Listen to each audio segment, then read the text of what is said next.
Rugby is not a sport for the faint-hearted, but one where there is nowhere to run and nowhere to hide.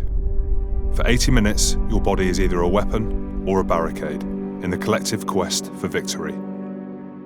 But it's also a sport that teaches life lessons beyond mere bravery. Rugby gives each participant something much more. It instills fortitude. Webster's dictionary defines fortitude as the strength of mind that enables a person to encounter danger or bear pain or adversity with courage. At 17, Henry was a promising rugby player for Saracens Academy. He's the brother of ex-Saracens flanker Will Fraser. Henry was a senior prefect at the world-renowned Dulwich College with the world at his feet. However, in the summer of 2009, a holiday with friends would change Henry's life forever. Growing up was always busy. Obviously 4 boys, it was a very sporty household, very competitive household. I mean, sport was the one thing that kind of bound us all together. Of course, rugby is the main thing, but we were very close as brothers, always doing stuff together, playing out in the garden together, always playing 2-on-2, we spent a lot of time together. It was kind of made sure we was as a family a lot of the time. Mum's from a Greek background, Mediterranean background, it's all about family, all about food, so that was a lot of our time, kind of Sundays, Sunday lunches. I don't think you can just become that strong, so he must have always had it in him. People always say, I don't know how you all dealt with it so well. It's such a non-question because until you're in that situation, no one knows. Yeah. Like before the accident, if someone said to us, how do you deal if that happened to one of your brothers? I'd probably say I'd be in an absolute state. But because of how Henry dealt with it, actually, it made it a hell of a lot easier for the rest of us. Yeah, my first holiday abroad, big week away. I missed the first day because I got to the airport, got to the boarding gate and my passport had expired. So I had to do the walk of shame back through the airport to grab my stuff and then, come home and next day up to Liverpool to get a new passport, a new flight. Flew out that evening to Portugal to join my mates for what was meant to be kind of the rest of the week, enjoying the holiday. Our routine had been the same every day, kind of late nights, get up late, enjoy the time on the beach, go back to the house, get ready to go out. And one day we were just on the beach, mucking around, chucking a ball about, and I was ran into the sea to cool down like I had done earlier that day and every day that I've ever been on the beach. Just ran to a good depth into the water, to a point where I thought, the seabed would just keep getting deeper and deeper, but turned out there's just kind of a sand wall in the way pretty much, and just gone head first into that. I opened my eyes and I was just staring down at the seabed, just floating there, just looking at my arms, literally just lifeless in front of me. And never been so scared in my life. Kind of at that point I thought that was it. Because my head was down, my ears were covered, so I was just dead silent. Managed to turn my head slightly to one side and got an ear out of the water and I could just hear all the noise. And luckily a friend was close by and he asked if I was okay, and I just said no. 2 of my mates then dragged me onto the beach, and then I was just lying on the beach, just staring up at the sky this time, and you could hear all the noises around. You can still hear people enjoying themselves, and you can hear the murmurs of people talking. And so it was a very weird moment at that point, kind of, because I wasn't sure what my future would be, wasn't sure of the long-term prognosis of the injury or exactly what had happened. So what was meant to be an enjoyable lads' holiday away kind of really took a turn at that point. We got a call from, I think it was Mum initially, saying Henry's had an accident, nothing major, I think he's just bumped his head. They're just taking him to hospital, nothing too serious, so don't worry about it. We got another phone call saying your dad and I are going to fly out to Portugal to go see him. We don't know exactly what's happened, but I'm sure it's nothing too serious. We're just going to go out and see him. The next morning we get a call basically saying that Henry had hurt his neck, like he couldn't move anything and he was in a bit of bother. Almost every half hour for probably about 2 hours, there was another phone call, and each time we got the phone call, the situation just got worse and got worse and got worse. When parents first turned up, it was very emotional. As soon as they walked in, I'd said I'd done something really stupid. And they were like, no, it's fine, we'll get through this, we can do this. I was rushed to X-ray, and then straight away a doctor came and he was screwing big metal screws into either side of my head. Basically traction, the pulley system, because I'd dislocated the 4th vertebrae in my neck. So I'd be lying flat, this metal brace in my head and some weights were hung off the end of the bed to try and literally pull my neck to allow the vertebrae to go back into place. I had all these drips, which are antibiotics, and I had all kinds of, I had pneumonia and septicemia. And from that point for the next week, I was just whacked out on so many drugs. For about a week, I wasn't really registering what was going on. I knew things were bad, and My heart stopped a few times. I'd have a pacemaker as well. And it wasn't kind of till after the second surgery where they had corrected the neck properly and my body was getting slightly better. I still wasn't in a good way at all. But then one of the senior nurses there, he came up to me and said to me, "You'll never be able to move your arms and legs again." And that was when it all kind of, I was like, this is bad. This is way worse than I ever thought. So he had his accident in Lagos, I think, which is right in the Algarve, and they airlifted him to Lisbon. And then he was in intensive care in Lisbon for 3 weeks. From what I remember, he got airlifted straight from Lisbon to Stoke Mandeville. We went and saw him the day after he got back. And in the car journey there, Mum was just kind of saying, like, look, I can't really prepare you for how he's going to be. He's not in a good way. He's got tubes coming out of sort of every orifice. He's on a life support machine. He's lost a lot of weight, you know, all this kind of stuff. And the nurse kind of took us to one side and just said to us as brothers, said, look, you had to be prepared for the day where Henry's going to turn around to you and say that he doesn't want to do this anymore, that he wants to end it. Really? Yeah, which was obviously, you know, you're trying to come to terms with seeing. The last time we would have seen Henry, he was this big sort of strapping young lad, and then you see him and, you know, he can't do anything. He's on a life support machine, and then on top of that, you're being told that he's going to want to kill himself at some point. Thank goodness, I don't think we ever got near that even being a possibility for H because of how he dealt with it all. Seeing him was hands down the worst day of my life, without a shadow of a doubt, but equally hands down the best day, because as horrible as it is seeing your little brother like that, the fact is we got to see him, and it could very easily have not. The first thing he said to me when we all came in, and I remember going down to give him a hug, and he looked up and he just said, "Is I can't hug you." And he's just like, shit, that's quite a big thing.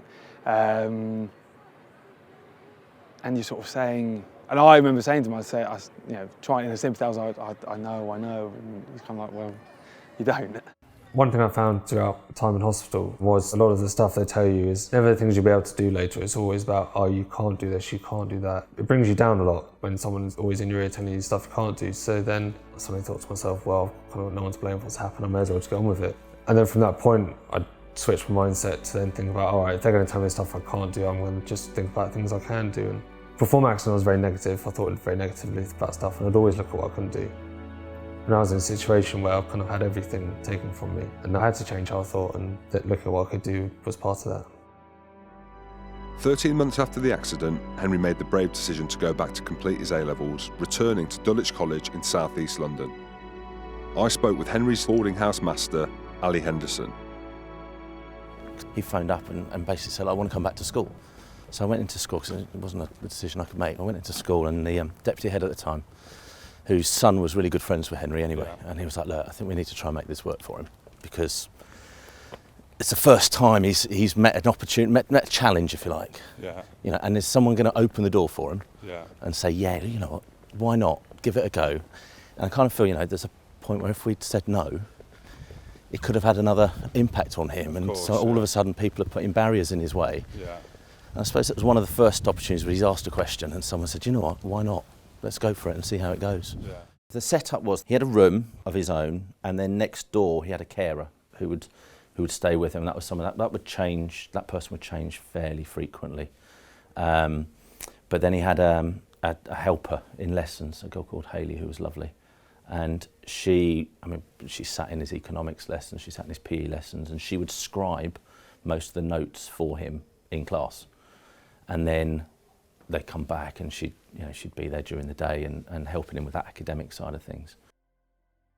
Henry's life would once again dramatically change forever, when one day, sitting in front of his iPad, using his mouth stick to scroll through apps, he came across an art app. This app would become the catalyst that inspired Henry to take up art again. Starting out with a pencil attached to his mouth stick, he soon graduated onto watercolours. Yeah, I always loved art when I was younger. I always loved just finding stuff to draw. Brothers always take the mick out of me for being a bit of a loner out of the brothers when we were younger, because they'd always be outside playing and I'd be inside drawing stuff. I just liked creative things. But as I got older, I really fell out of love with the subject. Didn't like the way it's taught. I didn't really enjoy it at all. So then I didn't think about it for ages, and one day I had a sore on my back, so I was stuck in bed.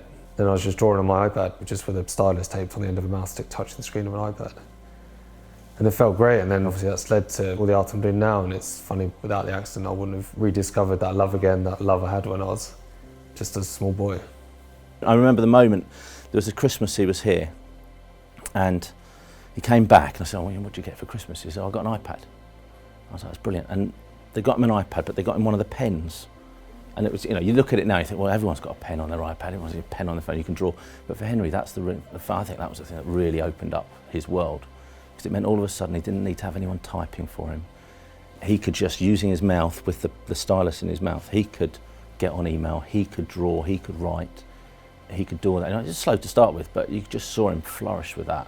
You know, just to have that ability to contact people himself and not have to say, oh, you know, can you dial that on the phone, can you do this? You know, it gave him that sense of independence again. I mean, look at the very, very first painting I did. It was of the Johnny Wilkinson drop goal. I guess it was just kind of the first moment I thought, oh, actually, what I'm doing does look quite good. This is something I am enjoying doing. There's a painting I did of Steve McQueen. And at that point, I completely changed my style of painting, and that led to open me up to so many different things and completely changed my style. So that's a very important piece to me. Go on, in you go. Yeah. So this is it? This is Henry's room? Big man's room, yeah. He had his proper bed on here. We had some fans and some heaters in here to help him sort of regulate his temperature. But like any other kid, you know, he had his computer at his desk. You know, he was always a focused individual who enjoyed life. And he's come back and he's taken the same attitude to life. He's just got different parameters that he's working to. I'm going to enjoy life as best I can. I'm going to work as hard as I can. He's having a whale of a time still and just making the most of it. It's brilliant. You know, a number of times, you know, when it's a nice sunny day like today, he'd be out on the track, you know, just chilling out with his mates, you know, just like any other kid was doing. And the only difference was that obviously physical difference. But otherwise, he was here, he came back and he was like, I'm going to be here and I'm going to make the most of what I'm doing here. I want to get my A-levels. It was amazing the focus that he had on that. It was just, I'm not going to let anything stop me. I've made the decision, this is what I'm going to do. And 100%, just full on. Henry has since gone on to write the Sunday Times bestseller, The Little Big Things, a memoir which recounts Henry's journey thus far, even garnering a foreword from none other than J.K. Rowling. Growing up, the Harry Potter books were huge. I remember when their cassettes came out, the audiobook read by Stephen Fry. Me and my brothers, we used to listen to them all the time. And then for her to then know me and for us to chat and for her to then write the foreword for my book and things, you still can't get over it. And then to be on Jonathan Ross' show again was just a completely mad time. I was surprised because there's an introduction to it. It's by J.K. Rowling, who you had met, and she has come to your defence in the past, I believe. Tell me about your connection with J.K. The time she came to step in on my defence on Twitter was, I got an email from someone a couple of years ago now. This random woman emailed me to say I should have died that day in the water when the accident happened. She said I was stupid for what I did and this, that and the other. And of course I read it. First of all I was a bit shocked, but then I sent her a lovely reply back, very calm. And I put it on. No, but Aldi, people think you're being sarcastic, but you did send a nice response back, didn't you? I think we have the exchange, don't we? Do we have that? Can you put that up there? OK, so we've got, thanks, Laura. I hope that you don't have to go through what I've been through. It's pretty tough, which is about as nice a response as you could send back to someone who has displayed a rather petty, unpleasant stupidity.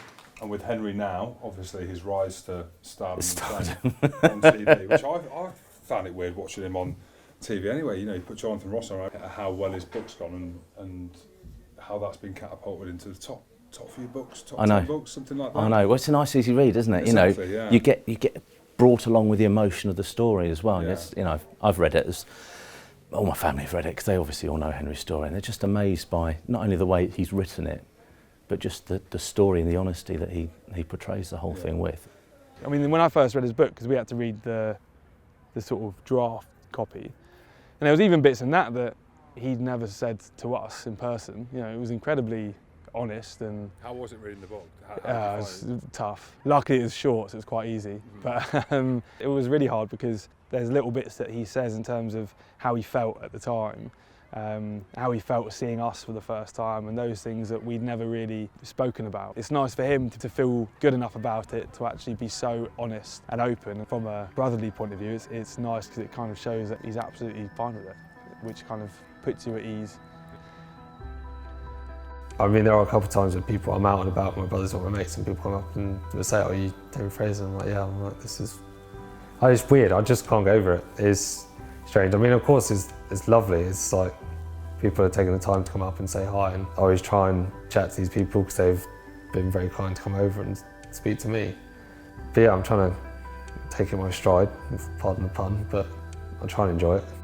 Everyone knows the story and all that side of it, but no one really knows about the more humorous side of it all, and like sort of, you know, us as a family and how we all sort of take the piss out of him, and the funny side of it, which is kind of like a new way of attacking his stuff now. If anything, it's got worse since the accident. Like, we take the piss out of each other more since. What about initially? So if we get into it, so initially when the accident happened... Yeah. Oh, no. Initially it was very, well, it was just a shock, wasn't it? So you can't, you know, it takes time. The only way you can really, the only way we could get over it, or start to get over it, is when Henry started to get over it. If you see him just cracking on with things and getting stuff done, then as a brother or, you know, mum and dad, we can't then sit and be sad the whole time if actually Henry's trying to crack on, because it's not only detrimental to ourselves, but more importantly, it will bring him down and stop him from getting better. So it was, you know, once he sort of made that mental decision, then actually it made it a lot easier for all of us, really.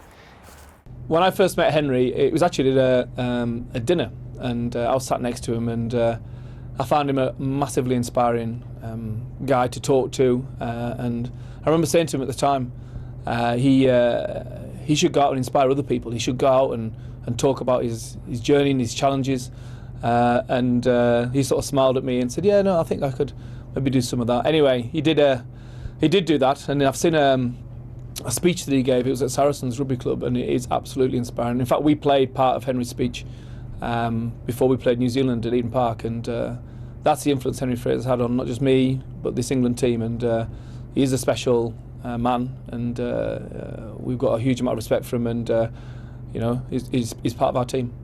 What could potentially be such a sad moment in your life, he's just turned that round. Yeah, of course. And just turned it into a massive positive. I know I've heard him say in the past, you know, I'd probably still be playing rugby, but actually I think I've probably made more of my life now than I might have done if I'd just been playing rugby. Physically, I've got to a point now where I think I've kind of hit a good level where I'm trying to train as much as I can, but because I'm busy with other stuff, I need to kind of manage my time, manage my body so I'm not too tired.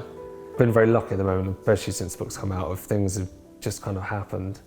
Politics might have to wait. I do some campaigning, but that's one thing I might say will never happen, but I've said that about everything I've done, so who knows. But yeah, it's kind of wait and see and just kind of take everything as it comes and try and make the most of it, and if it doesn't work, then I can try something else, but we'll just see what happens, I guess.